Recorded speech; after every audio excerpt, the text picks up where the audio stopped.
Bismillahirrahmanirrahim. Assalamualaikum warahmatullahi wabarakatuh. Alhamdulillahirabbil alamin. Assalatu wassalamu ala asyrafil anbiya'i wal mursalin wa ala alihi wa sahbihi rasulillahi ajmain. Rabbi shrah li sadri wa yassir li amri wahlul 'uqdatam min lisani yafqahu qawli. Alhamdulillah, puji syukur kita ucapkan kehadirat Allah Subhanahu wa taala. Sampai hari ini Allah masih memberikan kesehatan dan kekuatan kepada kita bersama. Semoga saja kesehatan dan kekuatan yang Allah berikan mampu kita manfaatkan sebaik-baiknya untuk taat beribadah kepadanya, berta'abudi kepada Allah, dan juga bersyukur kepadanya. Serta yang tidak kalah pentingnya tentunya bertaubat kepada Allah atas segala kekhilafan, kekeliruan, kesalahan dan dosa yang pernah kita lakukan. Salawat dan salam kepada Nabi Allah Muhammad sallallahu alaihi wasallam. Allahumma shalli ala Muhammad wa ala ali Muhammad. Saudara sekalian, berjumpa kembali kita dalam kesempatan ini berbincang-bincang tentang perbandingan agama. Namun saudara sekalian, pada kesempatan kali ini saya akan mencoba mengajak saudara sekalian memperhatikan apa yang dituliskan oleh seorang pakar di dalam kekristenan, yakni Dr. R. Sudarmo, Dr. R. Sudarmo. Ya, kita atau saya mencoba mengajak saudara sekalian memperhatikan beberapa tulisan dia, perkataan dia yang dituangkan dalam sebuah buku yang dia tulis. Buku ini cukup tua, saudara. Ini bukunya. Mungkin di antara saudara ada yang pernah membaca buku ini, ya. Pernah membaca buku ini. Saya sudah memiliki bukunya. Ya, buku ini kurang lebih terdiri dari 260 halaman, saudara. Ya, cukup tebal, ya, tapi tidak terlalu tebal lah. 260 halaman. Ditulis oleh Dr. R. Sudarmo. Ya, ini cover depannya. Nah, siapa itu R. Sudarmo? Ya, itu yang penting. Ini hal yang sangat penting. Dr. R. Sudarmo adalah salah seorang hamba Allah. Nah, saya menyebutkan hamba Allah lah. Kalau di saudara-saudara Kristen mungkin menyebutkan ini ya, hamba Tuhan, begitu ya. Hamba Tuhan. Dr. R. Sudarmo ini dilahirkan di Solo. Itu lahir tahun 1914.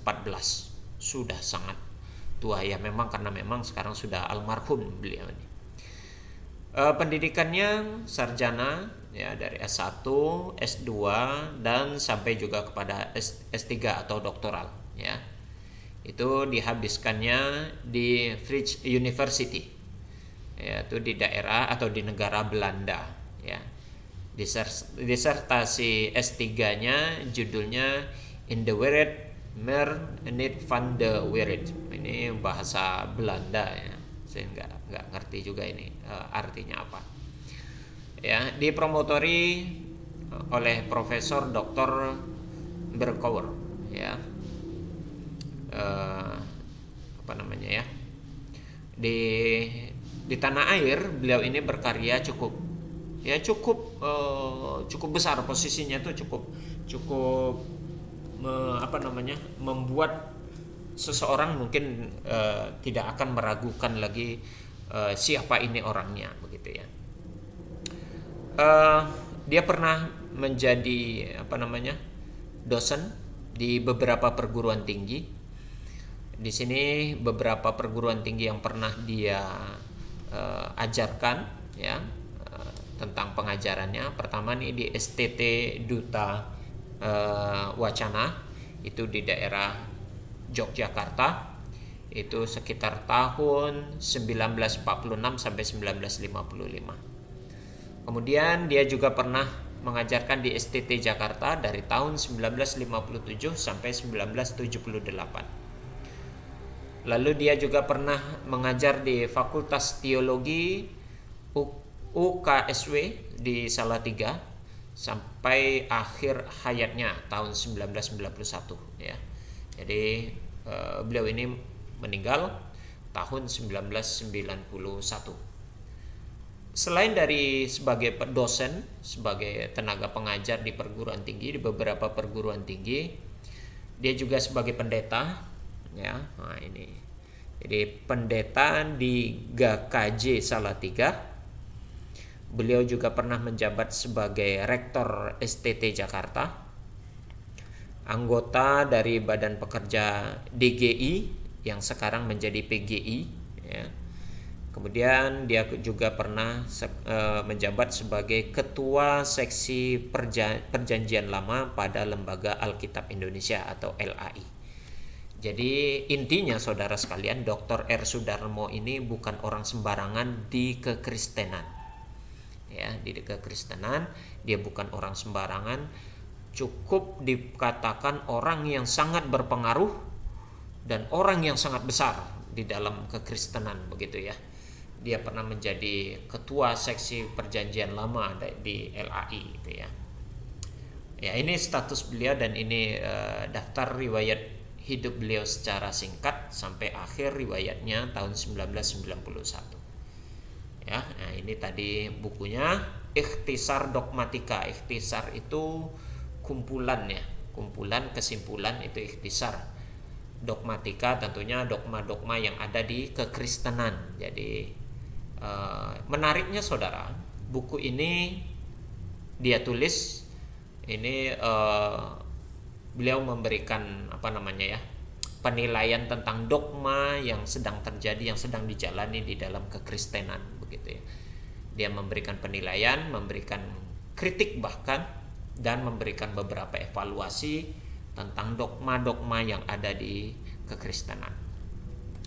Baik saudara, buku ini, ini sebagai identitas buku ini, pengarangnya adalah Dr. R. Sudarmo, judulnya Ikhtisar Dogmatika ya. Perlu diketahui saudara, ini sudah buku yang cetakan ke-19. Cetakan pertamanya itu pertama sekali dicetak buku ini tahun 1965. Jadi sudah cukup sangat tua, cukup sangat tua benar. Sudah sangat tua buku ini, penerbitnya Gunung Mulia ya. Ini terbitan yang ke-19 buku ini. Luar biasa, itu ada beberapa cetakan pertama tahun 1965, yang ke-10 1996, yang ke-19 tahun 2015. Yang buku yang ada sama saya cetakan yang ke-19 karena memang cetakan pertama sudah tidak dapat lagi dimiliki ya. Namun yang penting saudara, bahwasanya buku ini memang sudah sangat tua tulisan ini. Jadi dan sangat menarik di sini saudara, buku Ikhtisar Dogmatika ini yang ditulis oleh Dr. R. Sudarmo, dia justru memberikan kritik, memberikan evaluasi terhadap dogma-dogma kekristenan. Nah ini jadi yang mengkritik, yang memberikan evaluasi, yang memberikan catatan, yang menilai bukan orang lain, justru pentolannya sendiri di kekristenan. Nah ini sangat menarik ini saudara, sungguh luar biasa dan jarang ya. Jarang ada internal dari kekristenan justru menyoroti tentang dogma-dogma yang ada di gereja ya, dogma. Nah ini maka judul pembahasan kita hari ini saya beri judul tentang dogma. Apa itu dogma? Itu nanti yang akan kita bicarakan. Oh ya, sebagaimana yang perlu Anda ketahui ya. Sebagaimana yang kita ketahui, buku ini kan 260 halaman, cukup banyak pembahasannya. Maka kemungkinan nanti ini akan ada seri 1, 2, dan 3. Saya tidak tahu sampai seri berapa nanti. Yang jelas saya akan mencoba mengajak saudara sekalian untuk mengulas poin-poin penting tentunya di dalam buku ini berkaitan tentang dogma yang ada di gereja ya. Dogma gereja, dogma kekristenan yang itu menjadi iman bagi saudara-saudara kita yang beragama Kristen. Nah, sekali lagi saya katakan ini sangat luar biasa Dr. R. Sudarmo ini berani dan mau gitu ya mencoba mengkritisi, mengevaluasi tentang dogma yang sekarang dijalankan oleh gereja untuk umat Kristen.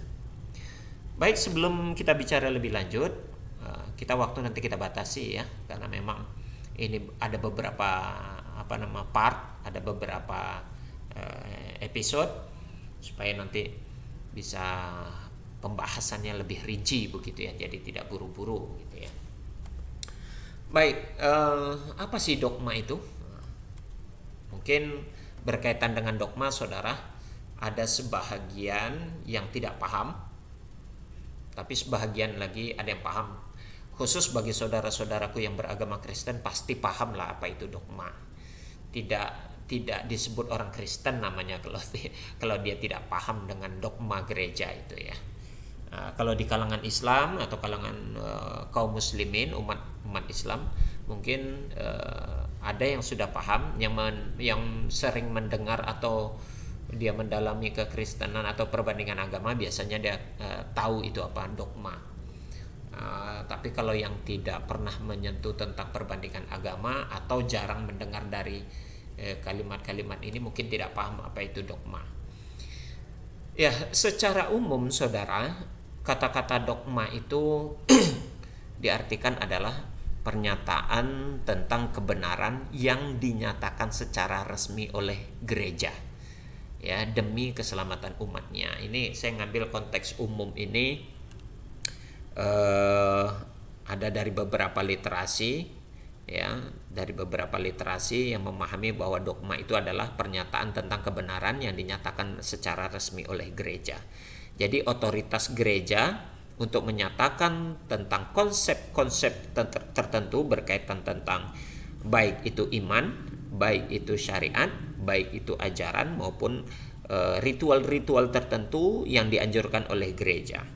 Dan jemaat atau umat Kristen, umat Kristiani biasanya dipaksa untuk meyakini dan melaksanakan tentang apa yang sudah disampaikan oleh dogma gereja tersebut. Kemudian saudara, pengertian dogma kalau menurut Dr. R. Sudarmo itu, dogma dapat didefinisikan adalah dogma ialah hasil penyelidikan orang percaya tentang firman Tuhan yang ditentukan oleh gereja dan diperintahkan untuk dipercaya. Nah, ini menurut Dr. R. Sudarmo ya. Nanti saudara bisa lihat di buku yang dia tulis tadi, di buku Ikhtisar Dogmatika. Itu pengertian yang dia sampaikan tentang pengertian dogma secara khusus menurut Dr. Sudarmo ya. Nanti saudara bisa lihat itu terdapat di halaman 3 di dalam buku itu ya. Jadi ada poin tertentu di sini pengertian dogma menurut R. Sudarmo. Pertama, itu adalah hasil penyelidikan.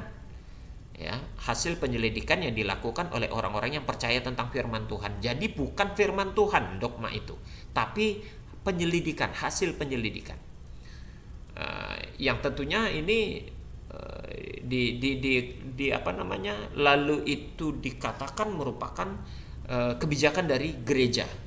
Dan yang paling penting tentang dogma adalah umat Kristen atau seluruh umat Kristiani diperintahkan untuk wajib percaya dengan dogma yang diajarkan oleh gereja. Disinilah mulai menjadi pemaksaan kehendak lah terhadap dogma yang telah ditentukan ataupun ditetapkan oleh gereja. Nah, dalam proses pembahasannya berkaitan dengan dogma tadi, ada beberapa poin yang saya katakan tadi di dalam buku ini menjadi sorotan dan ini menjadi kritikan yang dilakukan oleh Dr. R. Sudarmo. Ya, kita coba beberapa poin yang kita ambil di dalam buku ini, kemudian kita coba pahami dan kita kritisi. Ya. Saudara sekalian, di dalam buku ini poin pertama yang dinyatakan tentang dogma menurut Dr. R. Sudarmo, perkataan dogmatika itu berhubungan dengan kata dogma. Dogma adalah kata benda dari kata kerja dokein, yang berarti menduga, mengira. Nah, jadi hanya bentuknya dugaan ataupun kira-kira. Jadi dogma itu bukan, kalau bahasanya menduga atau mengira-ngira, maka kemungkinan benar ada, tapi kemungkinan salah juga ada. Jadi 50-50. Nah itu ya, menurut Dr. R. Sudarmo, bahwasanya dogma itu adalah merupakan kata kerja yang dimaknai dia adalah dugaan atau perkiraan. Maka dogma itu sekali lagi artinya belum tentu mutlak benar. Ada kemungkinan salah, begitu ya. Kemudian dogma juga berarti buah pikiran yang diakui oleh suatu golongan di dalam suatu ilmu tertentu, umpamanya seperti ilmu filsafat. Jadi proses berpikir itulah hasil dari dogma yang ada dari gereja. Jadi bukan bersumber dari kitab suci secara utuh, secara benar. Ya, ini kritik pertama. Dogma yang ada di dalam kekristenan menurut Dr. R. Sudarmo ternyata itu hanya dugaan atau perkiraan. Ya, sekali lagi kalau sudah diduga-duga, dikira-kira, tentu belum tentu benar adanya. Ya. Kemudian lagi, dogma itu ternyata merupakan hanya buah pikiran yang tidak ada sandaran berpikirnya, bukan bersumber dari Alkitab. Nanti ada kekuatan berikutnya. Ya. Kemudian ada potongan lain yang mengatakan bahwa dogma yang ditetapkan oleh rasul-rasul dan tua-tua Yerusalem adalah dogma-dogma yang timbul karena adanya perselisihan. Nah ini parah lagi ini. Kalau tadi hanya dogma itu muncul adalah merupakan karena dugaan, adanya perkiraan dan hasil pemikiran, lalu dogma itu ternyata timbul karena adanya perselisihan tentang nilai-nilai hukum Musa bagi orang Kristen yang bukan Yahudi. Jadi berlaku dogma itu kepada orang-orang yang di luar Yahudi, begitu. Ya, memang banyak sekali dogma yang timbul karena adanya perselisihan tersebut, tetapi ada juga yang timbul sebelum adanya perselisihan. Jadi dogma itu bisa jadi karena perselisihan, bisa jadi tidak karena perselisihan. Ya, contohnya saja tentang iman rasuli, tentang akidah, atau ya kalau kita di umat Islam ini berkaitan akidah, tapi di kekristenan ini berkaitan tentang iman Kristen itu seperti apa, iman ketuhanannya, konsep ketuhanannya. Jadi konsep Trinitas, ya, konsep ketuhanan Tritunggal menurut dogma. Kalau pengertiannya dogma itu adalah menduga-duga, mengira-ngira dan hasil buah pemikiran, maka termasuk di sini kalau ada kata-katanya nih iman ini, pengakuan tentang iman itu salah satunya kan tentang konsep ketuhanan Trinitas itu. Artinya konsep ketuhanan Trinitas itu hanya dugaan, hanya perkiraan, atau hanya buah pikiran. Jadi bukan karena berdasarkan Alkitab. Karena memang di dalam Alkitab sendiri tidak ada konsep, pada dasarnya tidak ada konsep Trinitas atau Tritunggal. Maka benar apa yang dikatakan oleh Dr. Sudarmo, itu hanya dugaan, itu hanya pemikiran atau perkiraan. Maka ya kebenarannya tidak mutlak. Bahkan kalau sudah tidak ada di dalam Alkitab, maka berarti itu sudah bisa dinyatakan itu adalah satu kesalahan atau kekeliruan, begitu ya.